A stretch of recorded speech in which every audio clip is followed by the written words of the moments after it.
how to report or lost or stolen American Express card.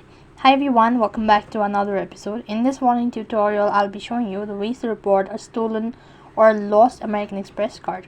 Now, if your card is stolen, damaged, or not received, you can notify it through the order or replacement card using your online account or American Express app itself.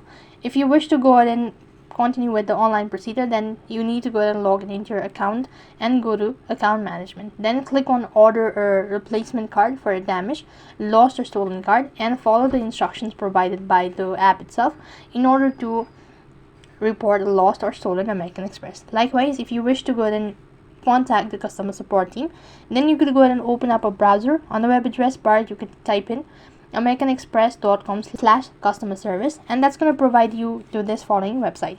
So here you could go ahead and type in the information or just tap on contact us button, and additionally provide in all of the information that needs to be filled, and you can submit the report and then look into your matter within 24 to 48 hours. So that's how you can report a lost or stolen American Express card. That's it for this video. I hope the video was helpful. Make sure to like, share, and subscribe to our channel. Thank you for watching. See you in the next video.